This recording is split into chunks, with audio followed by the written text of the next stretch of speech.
الحمد لله الذي لا يبلغ مدحته القائلون ولا يحصي نقماءه العادون ولا يعدي حقه المجتهدون، الذي ليس لصفته حد محدود ولا نعت موجود ولا وقت معدود ولا أجل ممدود، فطر الخلائق بقدرته ونشر الرياح برحمته، والصلاة والسلام على الرسول المسدد المصطفى العمجد المحمود الأحمد، سيدنا ومولانا ومولى الكونين جد الحسن والحسين عاني أبا القاسم محمد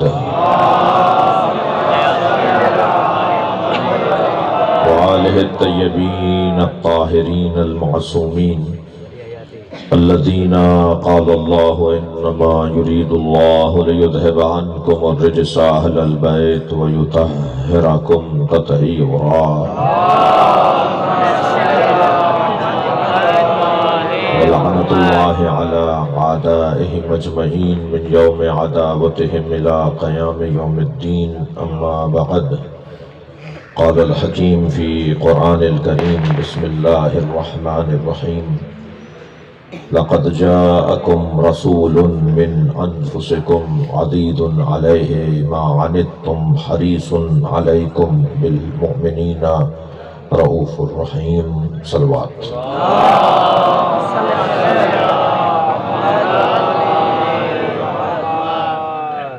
کلام الہی، محبوب الہی کا ذکر، صاحب عزت ہیں وہ لوگ کہ جو محفل میلاد مصطفیٰ میں بیٹھے ہیں۔ اس محفل میں بیٹھنا اور اس کا انعقاد کرنا اور اس میں شرکت کرنا، اس میں پڑھنا، یہ توفیق الہی ہے۔ فرشتے اس محفل میں اترتے ہیں، واپس لوٹتے ہیں تو رہ جانے والے فرشتے ان میں وہ خوشبو محسوس کرتے ہیں جو اب تک انہوں نے سونگھی نہیں ہوتی۔ کہتے ہیں کہ تمہارے اندر سے ایسی خوشبو آ رہی ہے جو آج تک ہم نے خوشبو سونگھی نہیں۔ وہ جواب دیتے ہیں کہ ہم زمین پر گئے تھے جہاں ذکر مصطفیٰ اور آل مصطفیٰ ہو رہا تھا۔ کہتے ہیں ہمیں بھی لے جاؤ تاکہ ہم بھی اس محفل میں بیٹھیں جہاں نبی اور آل نبی کی بات ہو رہی تھی۔ تو جانے والے فرشتے کہتے ہیں کہ انہم متفرقون، یہ لوگ چلے گئے، مجلس محفل ختم ہو گئی۔ تو وہ کہتے ہیں کہ ہمیں لے جاؤ، ہم اس زمین سے مس ہونا چاہتے ہیں جہاں ذکر نبی اور آل نبی ہو رہا تھا۔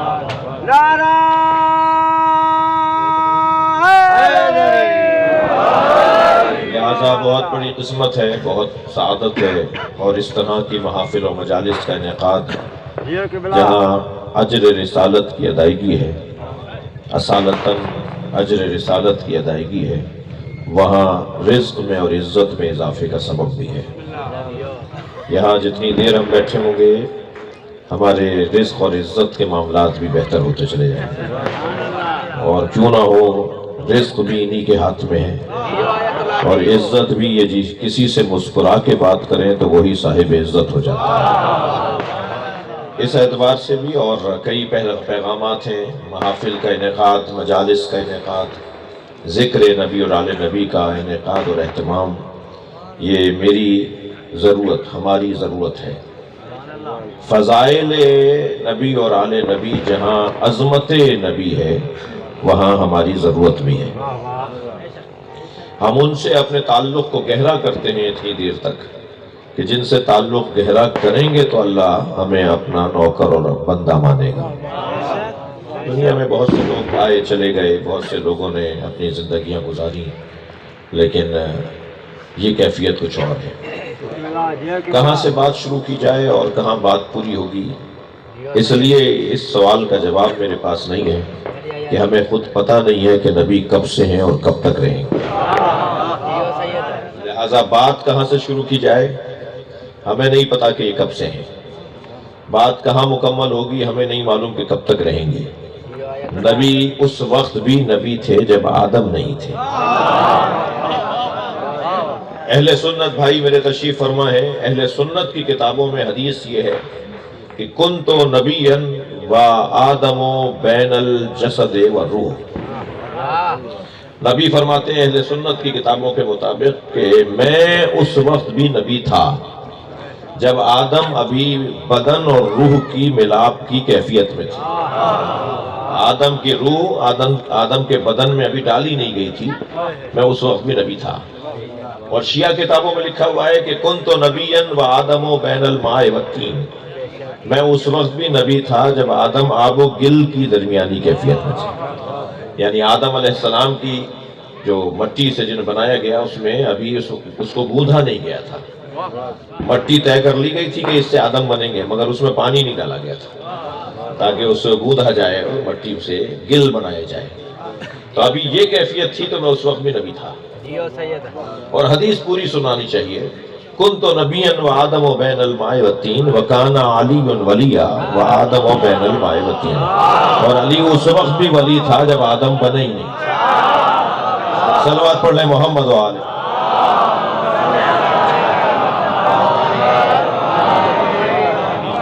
مولا کائنات کے باب میں بہت بات روشن ہے کہ اللہ نے جب نبی کا نور بنایا، توجہ، اللہ نے جب نبی کو خلق کر لیا تو نبی کے نور کا ٹکڑا کیا تو اس ٹکڑے کا نام علی رکھ دیا۔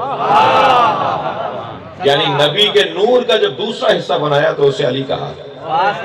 تو علی مولا کا تعلق نبی کے نور کے ساتھ ہے، اور ایک جز دوسرے جز کا محتاج ہے، اور جز کا محتاج ہوتا ہے تب جا کے کل بنتا ہے، اور جو محتاج ہو جائے وہ سمد نہیں ہوتا، جو سمد نہ ہو وہ اللہ نہیں ہوتا۔ لہذا انہیں ایک دوسرے کے ساتھ ایسے جوڑ دیا کہ نہ نبی کا گزارا علی کے بغیر، نہ علی کا گزارا نبی کا۔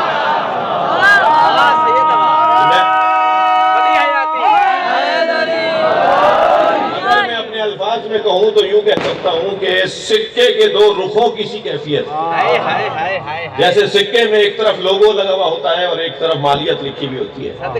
ایک طرف سکے کا بتاتا ہے کہ پاکستان کا سکہ ہے یا مثال سعودی عرب کا سکہ ہے، دوسری طرف لکھا ہوتا ہے کہ 5 روپے کا ہے یا مثال کے طور پہ 2 روپے کا ہے۔ تو ایک طرف تو مملکت کا لوگو بنا ہوا ہوتا ہے اور دوسری طرف مالیت لکھی ہوتی ہے۔ علی نبی کی مالیت کو کہتے ہیں، نبی علی کی حیثیت کو کہتے ہیں۔ یہ بظاہر دو بدن ہیں مگر روح ان دونوں کی ایک ہے۔ یہ واحد رشتہ ہے دونوں ہستیوں میں کہ یہ یہاں بھی ساتھ ہیں، وہاں بھی ساتھ تھے اور وہاں بھی ساتھ رہیں گے۔ لہذا فرمایا یا علی انت اخی فی الدنیا والآخرہ، یا علی تم میرے دنیا میں بھی بھائی ہو اور آخرت میں بھی بھائی ہو۔ دیکھیے آج ہم بیٹھے ہیں میلاد مصطفیٰ کے عنوان سے، ہم اس لیے جمع ہوئے ہیں کہ سرکار کے فضائل سنیں اور پڑھیں۔ تو سرکار کے فضائل ہم کہاں سے سنائیں گے اور پڑھیں گے؟ اس لیے کہ ہم تو سرکار کے زمانے میں نہیں تھے، ہمیں کون بتائے گا کہ نبی کیسے تھے؟ تو نبی بتانے کے لیے اور نبی جاننے کے لیے کوئی رستہ تو ہوگا۔ ہم خود نبی سے پوچھتے ہیں یا رسول اللہ آپ ہی بتائیے کہ آپ کو ہم کیسے پہچانیں؟ تو مولا نبی نے ارشاد فرمایا ما عرف اللہ الا انا و علی، اللہ کو کوئی جان ہی نہیں سکتا سوائے مجھ محمد کے اور علی کے۔ ما عرفنی الا اللہ و علی، اور مجھ محمد کو کوئی نہیں پہچان سکتا سوائے اللہ کے اور علی کے۔ پھر فرمایا ما عرف علی، اور علی کو کوئی نہیں پہچان سکتا سوائے الا اللہ و انا، یا اللہ بتائے گا کہ علی کیا ہے یا میں محمد بتاؤں گا کہ علی کیا ہے۔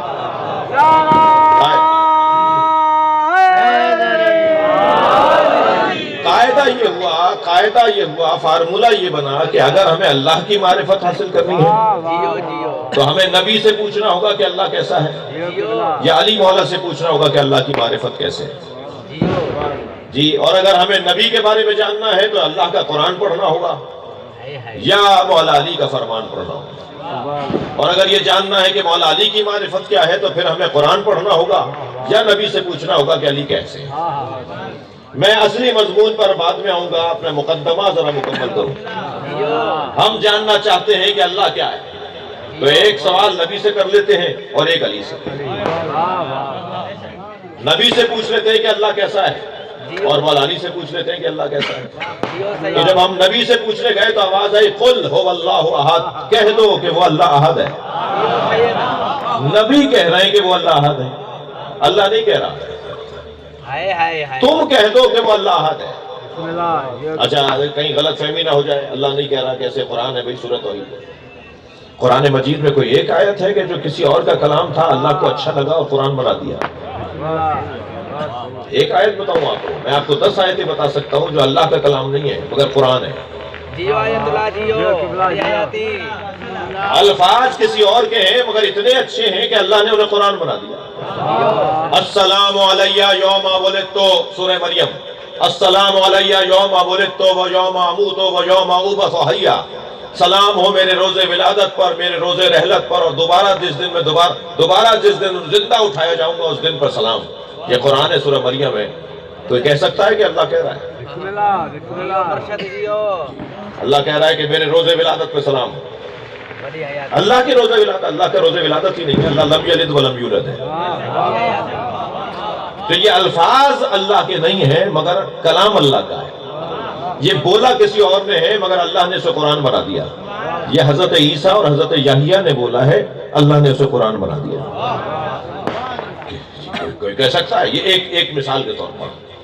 مثلا یہی آیت قل انما انا بشر مثلکم، اے میرے حبیب کہہ دو میں تمہاری طرح بشر ہوں. جی میرے دوست مجھے معاف کریں گے کچھ دیر کے لیے. ایک جوان آیا کہنے لگا اللہ نے قرآن میں کہا ہے کہ نبی ہم جیسے ہیں. میں نے کہا اللہ نے نہیں کہا.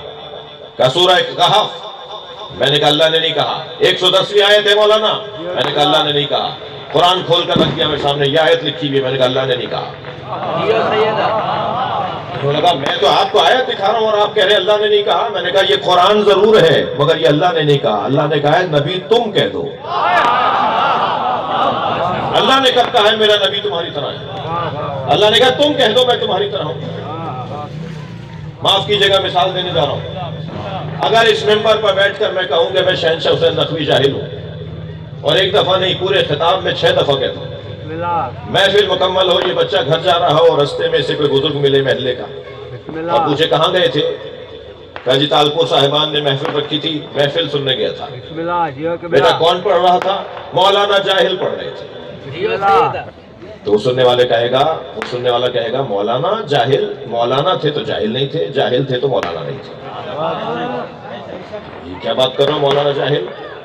وہ کہے گا، بچہ کہے گا کہ وہ خود کہہ رہے تھے کہ میں جاہل ہوں. تو بزرگ کہے گا اچھا وہ خود کہہ رہے تھے تو پھر بیٹا تم نہیں کہو.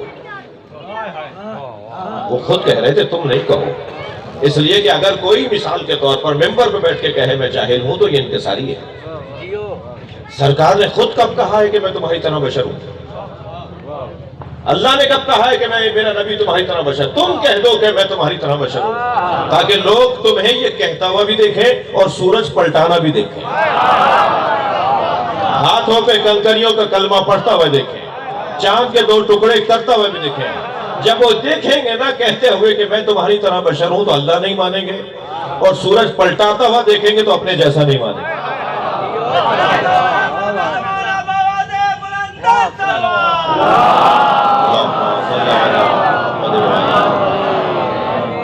توجہ کر لیا آپ نے؟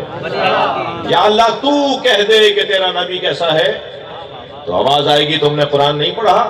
میں تو اپنے نبی کو مزمل کہتا ہوں، طٰہٰ کہتا ہوں، یاسین کہتا ہوں، مدثر کہتا ہوں. میں تو اپنے نبی کو رسول کہتا ہوں، میں اپنے نبی کو نبی کہتا ہوں. میں نے اپنے نبی کو تو امی بنایا ہے. خدا کے واسطے امی کا ترجمہ ٹھیک کرنے کی ضرورت ہے. امی معاذ اللہ ان پڑھ کو نہیں کہتے، امی اسے کہتے ہیں کہ جیسے تھے ویسے ہی ہیں.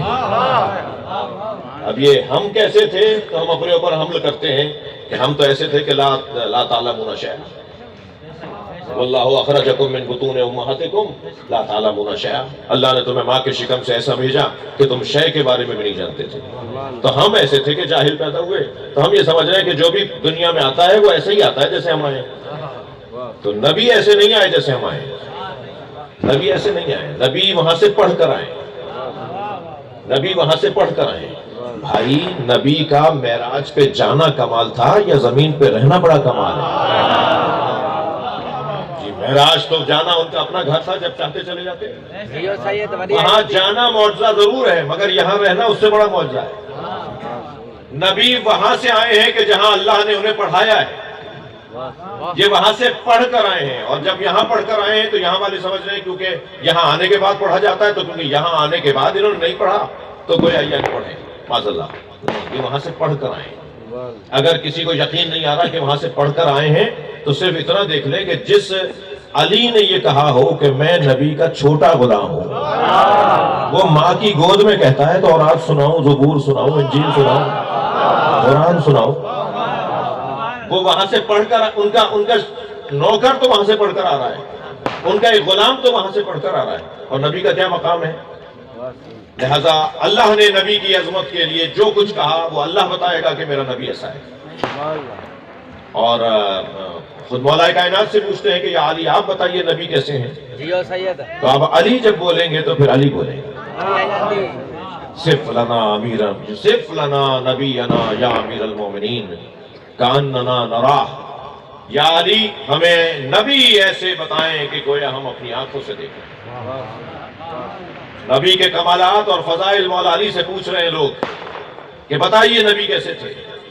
اب مولا علی نے فرمایا لِكُلِّ عُضْوٍ مُعْجِزَةٍ، میں تمہیں نبی کے فضائل اور شمائل سناتا ہوں. اللہ نے نبی کے ہر عضو کو ایک معجزہ عطا کیا. آپ کے ہاتھوں کا معجزہ، آپ کی کان کا معجزہ، آپ کی آنکھوں کا معجزہ، آپ کے بالوں کا معجزہ، جی آپ کے پیروں کا معجزہ. مولا کائنات فضائل بیان کر رہے ہیں کہ نبی کے معجزے کیا کیا ہیں. نقن صاحب کا تو بڑا حسین جملہ ہے. نقن صاحب فرماتے ہیں جو سارے نبیوں کے معجزے تھے نا وہ ہمارے نبی کے معجزے نہیں تھے. جو سارے نبیوں نے کر کے دکھایا وہ ہمارے نبی کے معجزے نہیں تھے، مشغلے تھے. نبی کا معجزہ یہ نہیں تھا کہ سورج کو پلٹا دیا. نبی کا یہ معجزہ نہیں تھا کہ کنکریوں سے باتیں کر لی. نبی کا معجزہ یہ نہیں تھا کہ کڑوے کنویں میں لعاب ڈالا تو میٹھا پانی ہو گیا. نبی کا معجزہ یہ نہیں تھا کہ جانوروں سے بات کر رہے ہیں. نبی کا معجزہ قرآن ہے. اور نبی کا یہ معجزہ فعل نہیں ہے، علم ہے. علم کی عمر لمبی ہوتی ہے، فعل کی عمر کوتا ہوتی ہے. میں اس ممبر پر آ کے بیٹھا ہوں، اتر کے چلا جاؤں گا، یہ فعل ہے، یہ کچھ دیر بعد ختم ہو جائے گا. لیکن جو ہے تقریر کر رہا ہوں یہ ختم نہیں ہوتی. یہ محفوظ ہو رہی ہے. یہ 100 سال کے بعد بھی، 200 سال کے بعد بھی، 5 دن کے بعد بھی، 20 دن کے بعد بھی کوئی نکال کے دکھے گا تو لگے گا کہ میں یہاں بیٹھا ہوں، جبکہ میں یہاں سے جا چکا ہوں. فعل ختم ہو جاتا ہے مگر علم ختم نہیں ہوتا. اللہ نے اپنے نبی کو وہ معجزہ ہی نہیں دیا جو ختم ہو جائے. اللہ نے اپنے نبی کو معجزہ دیا ہے علم کی صورت میں. 1400 سال گزر گئے مگر قرآن آج بھی بولتا ہوا نظر آتا ہے. جب قرآن کو کھولے ایسا لگتا ہے جیسے اللہ بات کر رہا ہے. توجہ ہے. خالق کا کلام قرآن اور مخلوق کا کلام نہج البلاغہ، یہ دو ایسے کلام ہیں جو وقت کے محتاج نہیں ہیں. نہج البلاغہ کھولے تو علی بولتے نظر آتے ہیں، قرآن کھولے تو اللہ کی آواز آ رہی ہوتی ہے. 1400 سال سے تو تازے ہیں، نئے ہیں. انسان نہیں بدل رہے، انسان نہیں بدل رہے، لہذا قرآن بھی نہیں بدلے گا. ایسا نہیں ہے کہ ہمارے پردادا کی آنکھیں گدھی میں تھیں اور ان کے کان پیٹ پہ لگے. ایسا نہیں ہے کہ ان کے یہاں نظام کچھ اور تھا اور ہمارا نظام کچھ اور ہے. انسان نہیں بدل رہا. کپڑے بدل رہے ہیں، گاڑیاں بدل رہی ہیں، گھر بدل رہے ہیں، ڈشیں بدل رہی ہیں، کھانے بدل رہے ہیں، مگر انسان نہیں بدل رہا. جب انسان نہیں بدل رہا تو قرآن بھی نہیں بدلے گا اور علی کا نہج البلاغہ کلام بھی نہیں بدلے گا.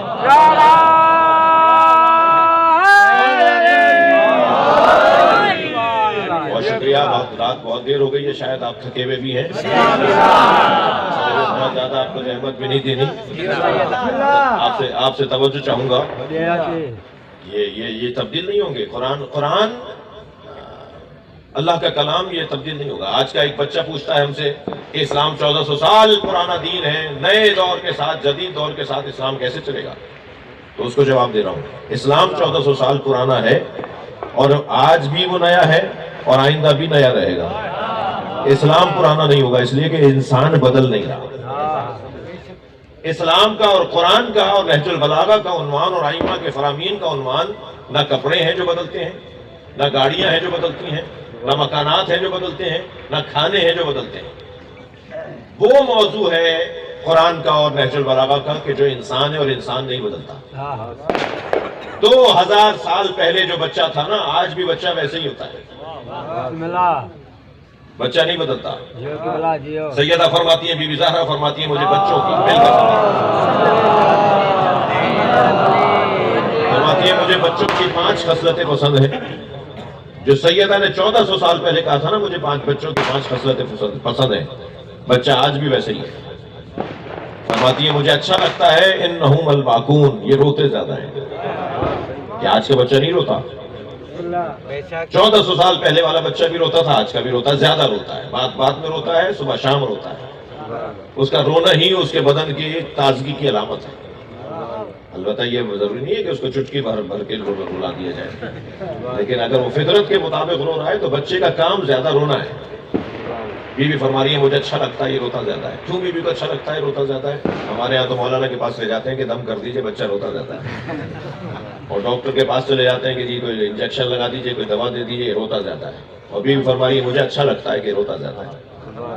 کیوں زیادہ روتا ہے؟ کیوں بی بی فرما رہی ہے؟ اس لیے کہ بچے کا دل نرم ہوتا ہے، اور جس کا دل نرم ہوتا ہے وہ روتا زیادہ ہے، اور جو روتا زیادہ ہے وہ رلاتا نہیں ہے۔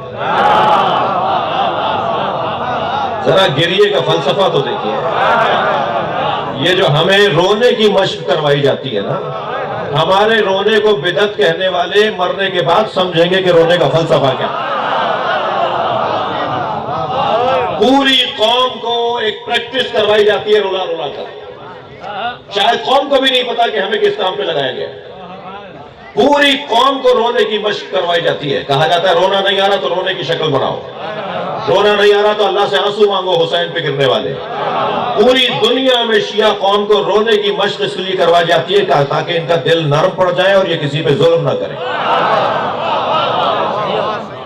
محسوس کریں میری بات کو، اور اس کے عملی ثبوت بھی ہے۔ دنیا میں اتنے خودکش دھماکے ہوتے ہیں، اتنا کچھ ہوا، آج تک کوئی خودکش دھماکہ کرنے والا شیعہ نہیں نکلا، اس لیے کہ ان کی عادت نہیں ہے، ان کا مزاج نہیں ہے، انہیں سکھایا نہیں گیا۔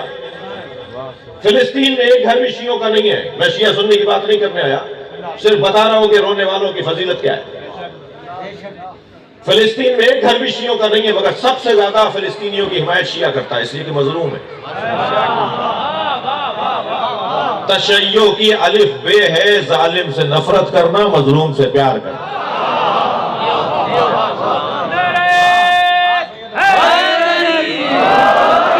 جو ظالم سے نفرت نہ کرے، جو مظلوم سے پیار نہ کرے، وہ حسینی نہیں ہے، وہ اہل بیت کا چاہنے والا نہیں ہے۔ رونے کو بدعت کہنا اور رونے کے لیے خیر الحمدللہ بہت ساری چیزیں اب روشن ہو رہی ہیں، جو کل تک چیزیں بدعت تھیں اب سنت ہو رہی ہیں، آہستہ آہستہ۔ آپ نہیں بدلے، ہمارے دوست بدل رہے ہیں۔ سلوات پڑھ لیں ذرا محمد و آل محمد۔ آپ اس سے اچھی سلوات پڑھ سکتے ہیں۔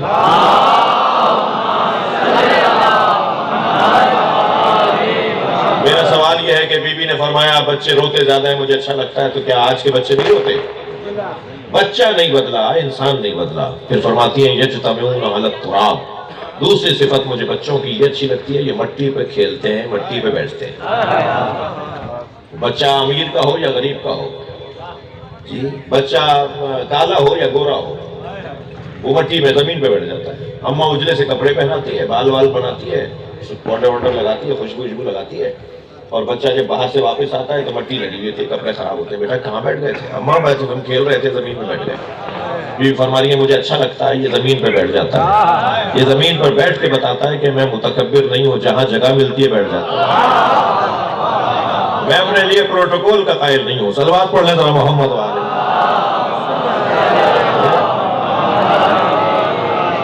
آپ بتائیے کہ آج کا بچہ ایسا نہیں کرتا؟ آج کا بچہ بھی ایسے ہی کرتا ہے، کپڑے جلدی گندے کر لے گا، خود کو جلدی گندا کر لے گا۔ تیسری صفت بی بی فرما رہی ہیں، اللہ اکبر، یعمرون ثم یخربون، یہ مٹی کے کھلونے بناتے ہیں، کھیلنے کے بعد لات مار کے توڑ دیتے ہیں۔ یہ اپنی دنیا استعمال کرنے کے لیے بناتے ہیں، دل لگانے کے لیے نہیں بناتے۔ بچوں کی دنیا تو کھلونے ہیں، بچوں کی ساری دنیا کھلونے ہیں، ساری رونا پیٹنا سب ختم ہو جاتا ہے کھلونے دے دو۔ کھیلنے کے بعد لات مار کے توڑ دیتے ہیں، ممکن ہے مجھے ممبر سے اترنے کے بعد کوئی روک لے اور کہے مولانا یہ پرانی باتیں آپ کر رہے تھے، آج تو الیکٹرانک کھلونے ہیں، آج تو سیل سے چلنے والے کھلونے ہیں۔ تو بھائی آپ ہی بتا دیجئے کون سا گھر ہے جس گھر میں سیل والے کھلونے 1 مہینے سے زیادہ چلتے ہوں؟ کھلونا بدلا ہے، بچہ نہیں بدلا۔ وہ بچہ توڑ دیتا ہے اس کھلونے کو، اور اس میں توڑتا ہے کہ اسے کھول کے دیکھو اس میں کیا ہے۔ جب اسے کھولتا ہے تو پھر اسے بنتا نہیں ہو، اور پھر اسے ٹوکری میں پھینکنا پڑتا ہے۔ تو بچے کھلونوں سے کھیلنے کے بعد انہیں لات مار دیتے ہیں، ان سے دل اٹھا لیتے ہیں۔ بی بی فرماری ہے تم بڑے بھی دنیا سے دل نہیں لگاؤ، استعمال کرو اور آگے بڑھو۔ چوتھی صفت سیدہ فرما رہی ہیں، اللہ اکبر، فرماتی ہیں اللہ اکبر، توجہ، لا یدخرون لغد۔ بچوں کی ایک صفت مجھے اچھی یہ لگتی ہے کہ یہ آج کا کام کل پہ نہیں چھوڑتے۔ ابھی چاہیے، آج ہی جانا ہے پارک ہمیں، آج ہی ہمیں آئس کریم کھانی ہے، آج ہی ہمیں فلاں چیز چاہیے۔ آپ کتنا ہی کہتے رہیں کہ کل اس سے اچھا دلوا دیں گے، وہ کہتے نہیں ہمیں آج ہی چاہیے۔ وہ اپنے اس عمل سے بتاتے ہیں جو کام کرنے کے لیے طے کر لیا اسے کل پہ کیوں چھوڑ رہے ہو؟ بتائیے بچہ بدلا آج کا؟ نہیں بدلا۔ اور 5ویں صفت فرماتی ہے یختصمون بغیر حرد۔ مجھے بچوں کی 5ویں صفت یہ اچھی لگتی ہے کہ لڑتے ہیں مگر دلوں میں کینہ نہیں رکھتے، پھر دوبارہ دوستی ہو جاتی ہے۔ ابا لڑ لیے بچوں کے چکر میں جی، اور جب واپس آئے لڑ بھڑ کے دونوں اباؤں میں لڑائی ہوئی، جب واپس آئے تو دیکھا کہ بچے دوبارہ کھیل رہے ہیں۔ بیٹا تمہاری وجہ سے تو ہم لڑ کر آ گئے۔ کہنے لگے جب ہم میں تو دشمنی نہیں ہے تو آپ نے دشمنی کیوں کی ہوئی؟ کیا بچہ بدلا؟ کیا انسان بدل گیا؟ انسان نہیں بدلا۔ 1400 سال پہلے جیسا انسان تھا آج بھی ویسا ہی ہے۔ کپڑے بدلے، آپ اپنے پردادا کی تصویر ذرا نکالیے البم سے، وہ پگڑی باندھتے تھے، وہ بڑے پیچوں والی شلوار پہنتے تھے، وہ خاص طرح کا لباس پہنتے تھے۔ آج وہ لباس ہمیں ڈھونڈنے سے بھی نہیں مل رہا۔ تو کپڑے بدلے ہیں، کپڑے پہننے والا نہیں بدلا۔ کھانے، ہماری بڑی بوڑھیاں جو کھانے پکاتی تھی آج کی بچیوں کو آتے ہی نہیں بنانا۔ آج تو بڑا آسان ہو گیا کہ باہر سے منگوا لو جی۔ کھانے بدل گئے ہیں، کھانے والا نہیں بدلا جی۔ گاڑیاں بدل گئی ہیں، گھوڑے پر بیٹھتے تھے سینہ چوڑا کر کے بیٹھتے تھے، بادشاہوں کی طرح سواری آتی تھی۔ آج 5 کروڑ کی گاڑی بھی جب تک گردن ٹیڑھی نہ کروا لے بیٹھنے نہیں دیتا۔ گاڑی بدل گئی مگر بیٹھنے والا نہیں بدلا۔ ایسا ہی ہے۔ مکانات پہلے کیسے تھے، آج وہ آثار قدیمہ ہیں۔ آج کے مکانوں کا انداز دوسرا ہے۔ مکان بدلے ہیں مگر مکین نہیں بدلے۔ اللہ، رسول اللہ، مولا علی نہ کپڑوں سے متعلق ہم سے کوئی تعلق رکھتے ہیں۔ وہ کہتے ہیں جو چاہو پہنو مگر حیا بچاؤ۔ بے حیائی نہیں ہونی چاہیے، جو چاہو پہنو۔ اللہ، رسول اور اہل بیت ہمارے کھانوں سے کوئی تعلق ہی نہیں رکھتے کہ فلاں ڈش کھاؤ گے تو مسلمان، فلاں کھاؤ گے تو چینی ہو جاؤ گے، فلاں کھاؤ گے تو عراقی بن جاؤ گے۔ اللہ، رسول اور اہل بیت کو ہمارے کھانوں سے کوئی تعلق نہیں۔ وہ کہتے ہیں جو چاہو کھاؤ مگر حلال کھاؤ، حرام لقمہ تمہارے حلق سے نیچے نہیں جانا چاہیے۔ وہ ہماری گاڑیوں سے بھی کوئی تعلق نہیں رکھتے۔ وہ کہتے ہیں جس گاڑی میں چاہو بیٹھو مگر پیدل چلنے والے کو انسان مانو۔ جس چاہے مکان میں رہو، 50 کروڑ کا مکان بنا کے رہو، محل بنا کے رہو، مگر جھگی میں رہنے والوں کو آدمی مانو۔ بس ان احساسات اور جذبات کا سلوات پڑھ لیں محمد و آل محمد۔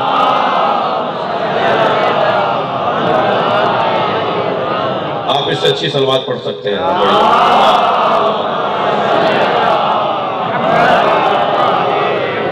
تو عزیزو، گفتگو یہ ہے کہ قرآن ہو یا مولا علی کا فرمان ہو، یہ آج بھی ہمیں نیا نظر آتا ہے، آج بھی ہمیں تازہ نظر آتا ہے۔ ہم جتنی دیر محفل میں بیٹھے رہیں گے، میں جتنی دیر پڑھتا رہوں گا، آپ بیٹھیں گے، اور مجھ سے پہلے بھی آپ بیٹھے تھے، جتنی دیر تک ہم محفل مصطفیٰ میں بیٹھیں گے اتنی دیر ہم عصر مصطفیٰ میں چلے جائیں گے۔ یہ عصر مصطفیٰ میں پلٹنا یہ ہمارے مسلمان ہونے کے لیے ضروری ہے۔ چاہے ہم روزانہ 2 گھنٹے کے لیے عصر مصطفیٰ میں جائیں، جب نماز پڑھ رہے ہوتے ہیں تو ہم اتنی دیر کے لیے عصر مصطفیٰ میں چلے جاتے ہیں۔ محفل میں آتے ہیں تو ہم نبی کے زمانے میں چلے جاتے ہیں۔ نماز میں ہم نبی کے زمانے میں کیسے جاتے ہیں؟ اس لیے کہ نبی نے فرمایا صلو کما رأیتمونی اصلی، نماز ایسے پڑھو جیسے مجھے پڑھتے ہوئے دیکھا۔ تو جب ہم نماز پڑھتے ہیں تو ہم نبی کی اداؤں کا اظہار کر رہے ہوتے ہیں، نبی ایسا کرتے ہیں، نبی ایسا کرتے ہیں، تو ہم اتنی دیر تک عصر مصطفیٰ میں چلے جاتے ہیں۔ توجہ ہے؟ اتنی دیر تک ہم عصر مصطفیٰ میں چلے جاتے ہیں۔ ہمیں عصر مصطفیٰ میں پلٹنا ہے، بار بار پلٹنا ہے. ہم انسان ہیں، بھول جاتے ہیں. ہمارا وجود بھولنے والا وجود ہے. ہمیں 4 دن پہلے ناشتے میں کیا کھایا تھا یاد نہیں ہے. تو جو چیزیں بھلانے کی ہیں وہ صحیح ہے، بھلا دیں، مگر جو چیز بھلانے کی نہیں ہے وہ اللہ نہیں چاہتا کہ بلاؤ. اللہ چاہتا ہے انہیں یاد رکھو. لہذا ہمیں بار بار نماز میں بلا رہا ہے اور مجلس اور محفل میں بلا رہا ہے تاکہ ہم اس زمانے میں پلٹ جائیں. جب پاکستان بننے کو تیار ہو گیا تھا، پاکستان بن رہا تھا اور مکمل جدوجہد مکمل ہوتی نظر آ رہی تھی، تو کچھ لوگوں کو خیال آیا کہ قائد اعظم شیعہ تو نہیں ہے. تو ملنے چلے گئے قائد اعظم سے کہ آپ شیعہ یا سنی؟ تو قائد اعظم نے فرمایا میں عصر مصطفیٰ کا مسلمان ہوں. اگر عصر مصطفیٰ میں پلٹ گئے نا تو ہماری ساری الجھنیں دور لیں. تھوڑا تسلی دیجئے، مجھ سے تھک تو نہیں رہا آپ. بہت شکریہ، آپ کی توجہات کا شکر گزار ہوں.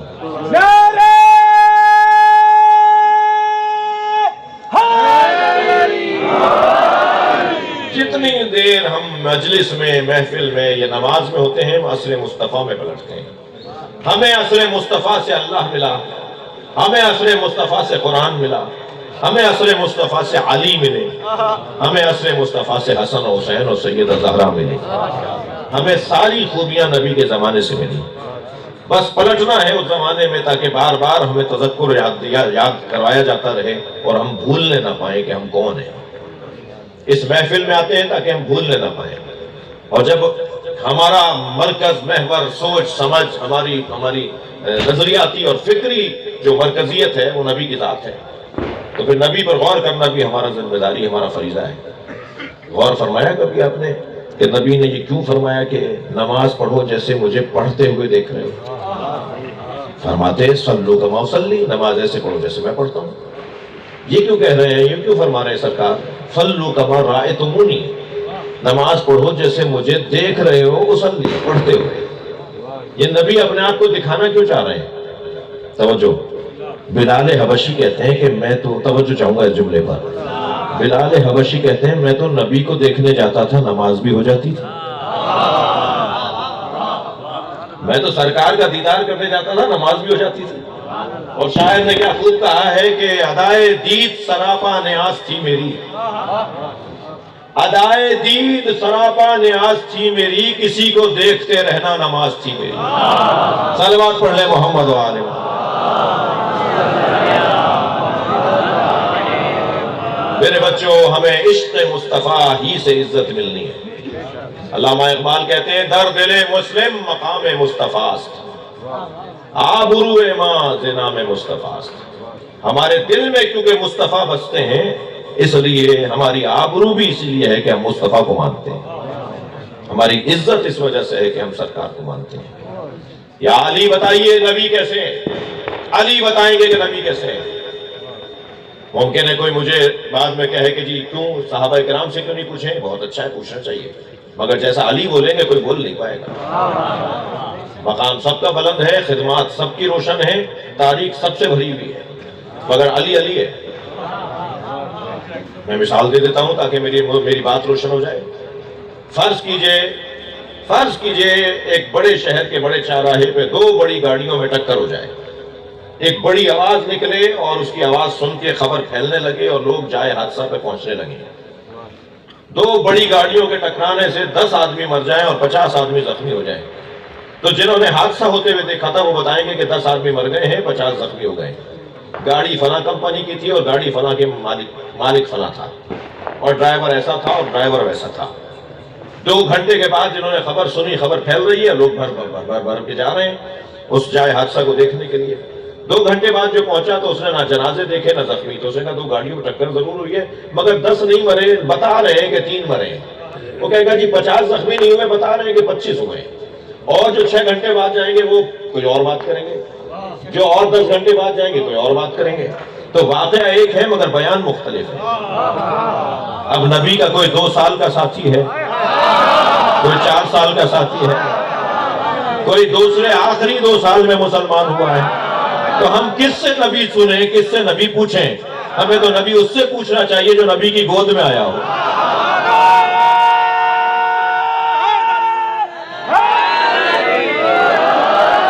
ہمیں ہے تو نبی اس سے پوچھنا چاہیے جو نبی کو اس وقت تک چھوڑ کر نہ گیا ہو جب تک غسل و کفن نہ دے دے. تو علی بتائیں گے کہ نبی کیسے تھے. سب سے زیادہ ساتھ جس کا رہا وہ علی کا رہا ہے. سب سے زیادہ نبی کا ساتھ جس زوجہ کا رہا ہے وہ بی بی خدیجہ کا رہا ہے. یعنی بی بی خدیجہ 25 سال تک ساتھ رہی مگر 5 حدیثیں بی بی سے نقل نہیں ہوئی. بی بی بول نہیں رہی تھی معاذ اللہ, یا آپ کے ہاں کوئی تعصب پایا جاتا ہے؟ صلوات پڑھ لیں ذرا محمد و آل محمد.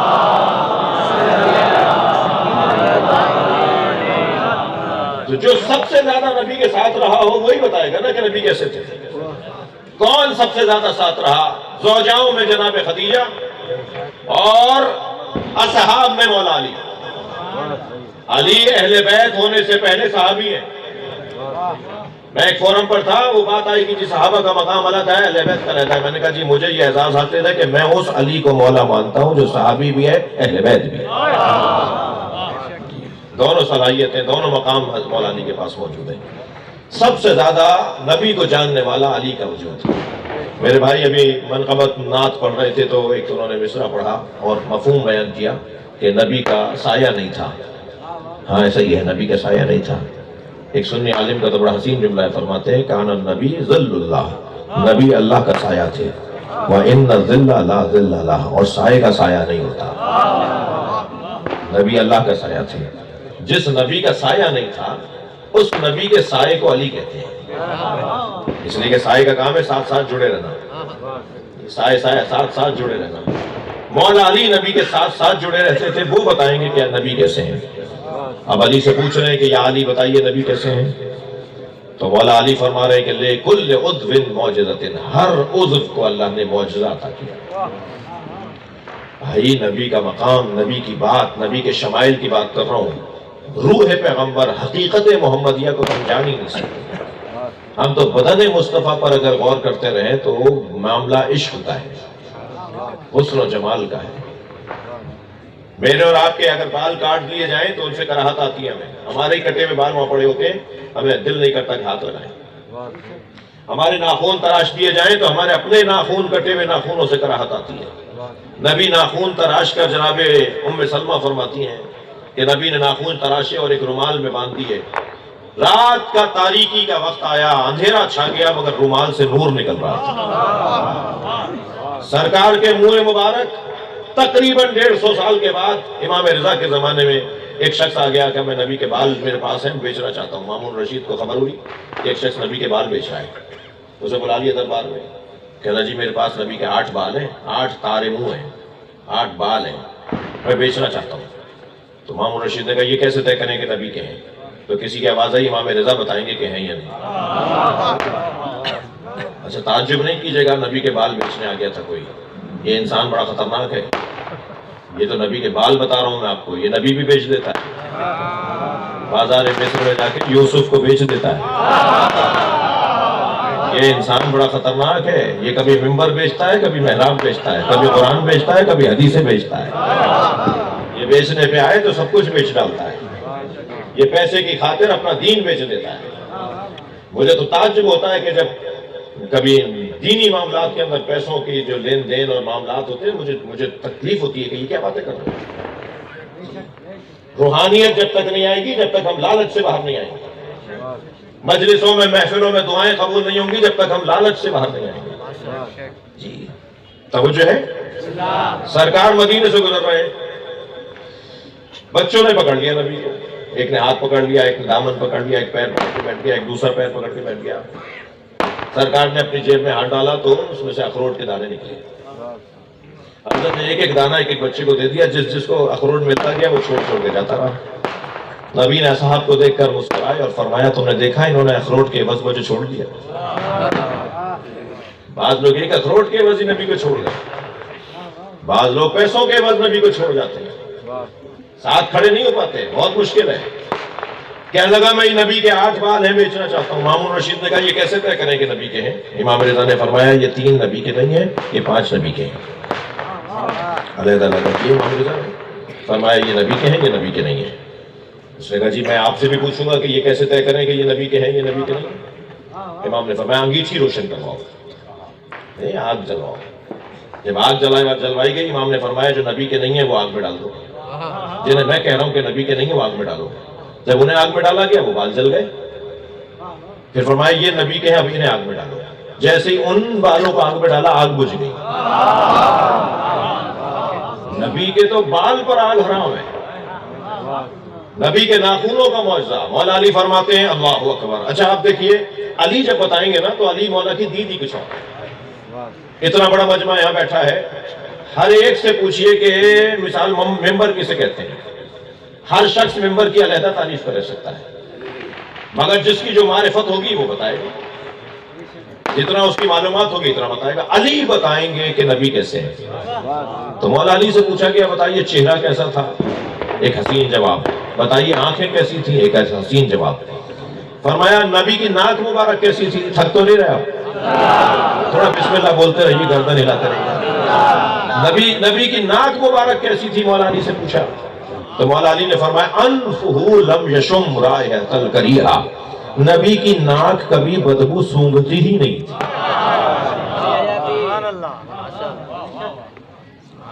بدبو نہیں آتی تھی نبی کو۔ کورونا سے گزرے ہیں لوگ، اگر کہہ دیتا نا کہ خوشبو اور بدبو نہیں آتی تھی تو پھر آپ تو مجھے پکڑ لیتے۔ نبی کو صرف خوشبو آتی تھی، بدبو نہیں آتی تھی۔ اس کا کیا مطلب ہے؟ برائیاں نہیں دیکھتے، اچھائیاں دیکھتے،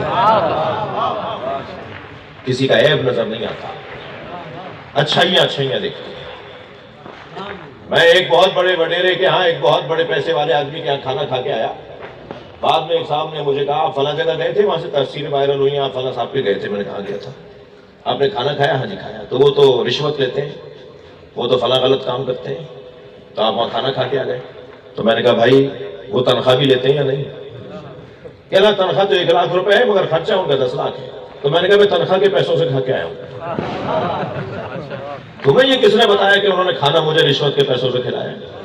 صرف برائی دیکھتے ہو، کسی میں کوئی اچھائی بھی تو ہوگی۔ اور تمہیں تو یہ ذمہ داری نہیں دی گئی ہے کہ تم کو نیب کے سربراہ بنا کے بٹھائے گئے اللہ کی طرف سے۔ تمہیں کوئی آڈٹ کروانا ہے، تم سے کوئی حساب کتاب پوچھا جائے گا کہ فلاں کا حساب لگاؤ۔ جب تک ہمارے لوگ یعنی مسلمان سنی شیعہ سنی ایک دوسرے کے عیب دیکھنا بند نہیں کریں گے، مسلمان ترقی نہیں کرے گا۔ ہمیں ایک دوسرے کی خوبیاں دیکھنی ہوں گی۔ میں سارے شیعوں سے کہہ رہا ہوں سنیوں میں کوئی خوبی بھی ہے تو تم خوبی کیوں نہیں دیکھتے؟ اور سارے سنیوں سے کہہ رہا ہوں شیعوں میں کوئی خوبی بھی ہے تمہیں خوبی کیوں نظر نہیں آتی؟ صرف عیب ہی کیوں نظر آتا ہے ہمیں؟ نبی کبھی بدبو نہیں سونگھتے تھے، نبی کی ناک کو کبھی بدبو نہیں آتی تھی، خوشبو آتی تھی۔ اچھائیاں دیکھو، خوبیاں دیکھو، عیب نہیں دیکھو۔ گلاس میں پانی تھا، کہنے لگے آدھا گلاس بھرا ہوا ہے، اس کو بدل کے دیکھ لیجئے کہ آدھا گلاس خالی ہے۔ ہم ایک ہی چیز کو مثبت بھی کر سکتے ہیں، اسی چیز کو منفی بھی کر سکتے ہیں۔ ہم چاہیں تو ایک ہی چیز کو اچھا بھی دیکھ سکتے ہیں، اسی چیز کو برا بھی دیکھ سکتے ہیں۔ میں ان سنی بچوں کو ہوم ورک دے کے جا رہا ہوں اور ایک شیعہ بچوں کو ہوم ورک دینے آیا ہوں۔ شیعہ بچوں کا ہوم ورک یہ ہے کہ اپنے علاقے کے سنی عالم کے پاس جاؤ، اسے مٹھائی کا ڈبہ پیش کرو اور کہو میں شیعہ ہوں اور آپ کو سلام کرنے آیا ہوں۔ اور سنی بچوں سے گزارش ہے کہ شیعہ مسجدوں میں نماز پڑھنے آؤ۔ مسجد شیعوں کی نہیں ہے، شیعہ منتظم ضرور ہے۔ مسجد شیعہ اور سنی نہیں ہوتی، اللہ کا گھر ہے۔ جو شیعوں کے ہاتھ میں مسجد ہے اس مسجد میں آ کے نماز پڑھو اور ہاتھ باندھ کے پڑھو، جیسے تمہیں آتا ہے ایسے ہی پڑھو۔ توجہ چاہوں گا، تھکیں گے تو نہیں آپ؟ مجھے وہ سنی بڑا اچھا لگتا ہے جو لاکھوں شیعوں میں ہاتھ باندھ کے نماز پڑھتا ہے۔ مشہد میں، نجف میں، کربلا میں ہزاروں لاکھوں شیعوں کے درمیان 8، 10، 20، 50 جگہ میں سنی بھی نظر آ رہے ہوتے ہیں۔ مجھے وہ سنی بہت اچھا لگتا ہے جو لاکھوں شیعوں میں ہاتھ باندھ کے نماز پڑھتا ہے۔ وہ ہاتھ باندھ کر بتاتا ہے کہ جو دین میں نے سمجھا ہے اس پہ عمل کرنے کی جرت بھی رکھتا ہوں۔ وہ لاکھوں شیعوں میں ہاتھ باندھ کر بتاتا ہے شیعوں سے ڈرنا نہیں ہے، مارتے نہیں ہے۔ مگر جتنا مجھے وہ سنی اچھا لگتا ہے جو لاکھوں شیعوں میں ہاتھ باندھ کے نماز پڑھتا ہے، اتنا ہی مجھے وہ شیعہ برا لگتا ہے جو 4 سنیوں میں ہاتھ باندھ لیتا ہے۔ پشیمان ہو کہ علی کو مانتے ہو؟ نادم ہو کہ امام جعفر صادق کو مانتے ہو؟ سینہ ٹھوک کر کہو علی والا ہوں، ہاتھ کھول کے پڑھوں گا۔ میرا یہ کلپ ایک وزیر صاحب نے، ایک اور وزیر صاحب سے ہم مل رہے تھے، 4-6 وزیر صاحب بیٹھے ہوئے تھے۔ ان میں 2 شیعہ بھی تھے، تو ایک شیعہ وزیر نے کہا مولانا وہ آپ والا بات یہ وہی ہے جو ہاتھ باندھ دیتا ہے اچانک۔ تو میں نے پوچھا آپ ہاتھ باندھ لیتے ہیں؟ آپ تو فقہ جعفریہ پہ عمل کرتے ہیں، شیعہ ہیں، آپ ہاتھ باندھ لیتے ہیں؟ کیا کروں، ایک جگہ چلے گئے تھے جہاں انہوں نے دیکھ لیا تھا مجھے دائیں بائیں مرہب کھڑے ہوئے تھے۔ بھائی محفل پڑھ رہا ہوں، ہنسنے میں کوئی عیب نہیں ہے۔ سلوات پڑھ لیں ذرا محمد والے میں۔ وہ کیا کروں، میں تو خاندانی طور پہ شیعہ ہوں، ہاتھ کھول کے پڑھتا ہوں، اور میں نے تو یہی سمجھا ہے، مگر وہاں میں دائیں بائیں مرہب کھڑے ہوئے تھے، مجھے ڈر لگا۔ تو میں نے کہا آپ کو دائیں بائیں مرہب نظر آ گئے، اندر اترا ہوا علی نظر نہیں آیا؟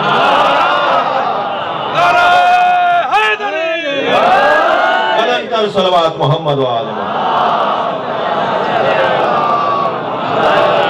الحمدللہ۔ ایک سنی بچوں کو میں نے حکم پیار دیا ہے اور ان سے خواہش کی ہے کہ وہ شیعوں سے قریب ہوں اور اب ہم ختم کریں اس بحث کو، اس لیے کہ یہ مسلکوں کے نام اب تبدیل ہونے جا رہے ہیں۔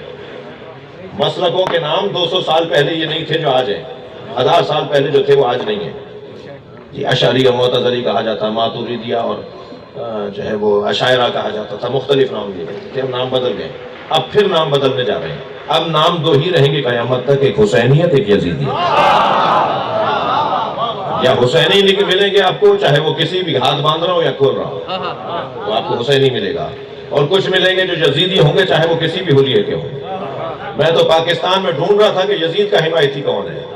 آپ کی محفلوں اور مجلسوں نے چہروں سے نقابیں اتار دی ہیں، ہمیں نظر آنا شروع ہو گئے کہ کون یزیدی ہیں، اور یہ کلیئر ہوتا جا رہے ہیں، معاملات صاف ہوتے جا رہے ہیں، اور یہ ان محفلوں اور مجلسوں کا بھی ایک نتیجہ ہے۔ اللہ ہمارے میزبانوں کے رزق میں عزت میں اضافہ فرمائے۔ چلیے نبی کے شمائل کے باب میں ایک واقعہ اور سن لیجیے، تسلی دیجیے، تھکے نہیں ہیں آپ، بلند تر صلوات کے ذریعے۔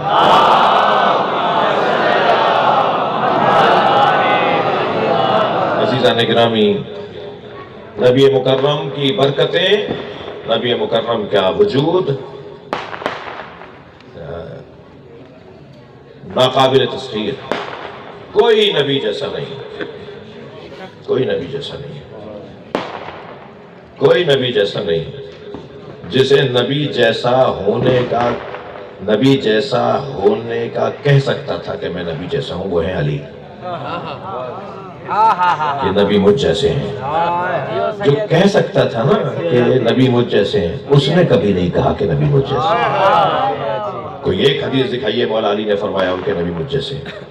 اور اگر ہم سرکار کے سامنے، مولا علی کے سامنے آیت رکھ دیں سورہ آل عمران کی، انفسنا وانفسکم فقل تعالوا ندعو ابناءنا وابناءکم ونساءنا ونساءکم وانفسنا وانفسکم۔ اے میرے حبیب ان سے کہہ دو کہ ہم اپنے بیٹے لاتے ہیں، تم اپنے بیٹے لاؤ، ہم اپنی بیٹیاں لاتے ہیں، تم اپنی بیٹیاں لاؤ، ہم اپنے جیسے لاتے ہیں، تم اپنے جیسے لاؤ۔